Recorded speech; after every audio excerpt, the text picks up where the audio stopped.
Flash for WX app users. Good afternoon. Thank you for joining me. We've got a little system that I've got my eye on for the next 2 days into Sunday. And let's go ahead and turn around and let you look at my screen.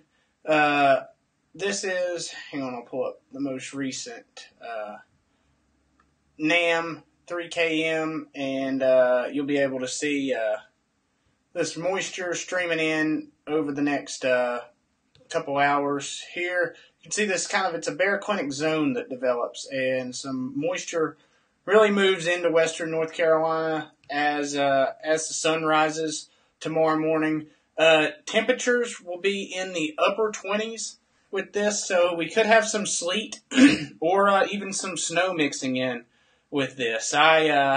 This is a hard call here. You can actually see this radar showing a little bit of snow down here. These heavier bouts of precipitation will be able to wet bulb and fall as some form of winter precipitation. But not thinking this is going to be too impactful on the roadways, but it could bring some surprises because I've had my eye on this. I posted an article about it yesterday, and actually posted an article last weekend. But we talked about this baroclinic zone opening up, and the models just really didn't ever show it until the short-range models refined it, and we see this relative humidity really fill in, and that precipitation begins to fall around, that's just 10 a.m. Saturday morning. And then looking into Sunday, another round of wintry precipitation as a cold wedge will be pushing in that cold air from the mid-Atlantic. And this front will pass through the Midwest and drop some snowfall up around Chicago and Indiana into Ohio.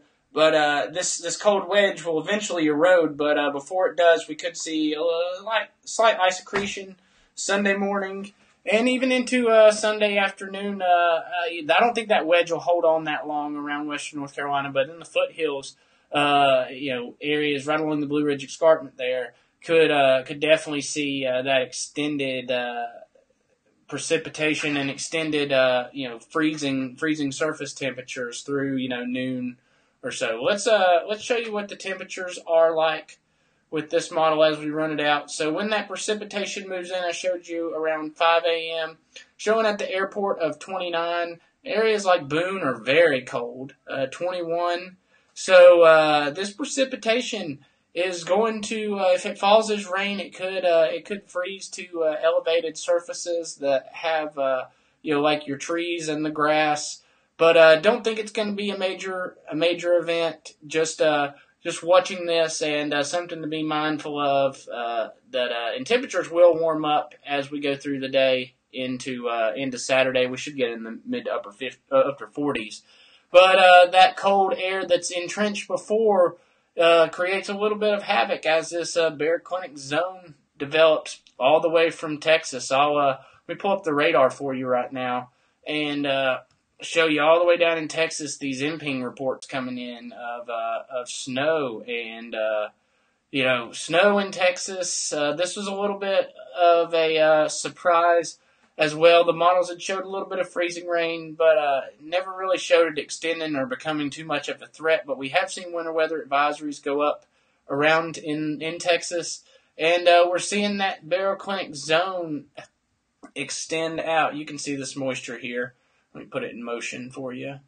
So as it's in motion, you can see it's moving. This zone is developing all the way up through, and there's high pressure here.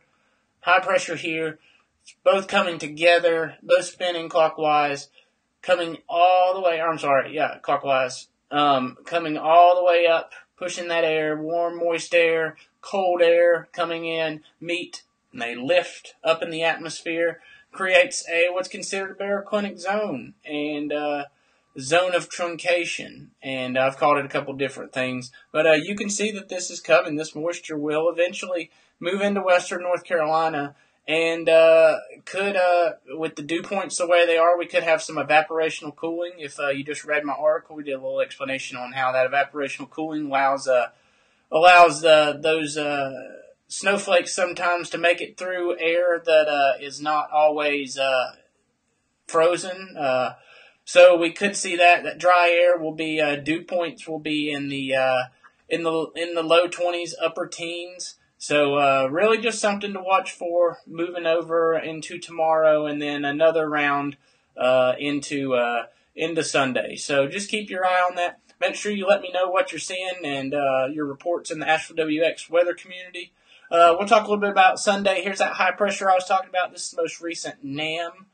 12 km, which is longer, the lower resolution NAM, but you can see has that freezing rain even down into northern Georgia and northwest South Carolina here, right along the escarpment. That cold air is pushed in at the surface and just is creating havoc with the models. So, like I said, this is kind of a watch and see event, but since the surface temperatures have been so warm, not overly concerned, but do have an inclination of doubt with the models, and we could see this moisten up a little bit, and we could also see into Saturday moisten up a little bit. So thank you for joining me. Hope you have a great evening, and check back soon for another update. Thanks.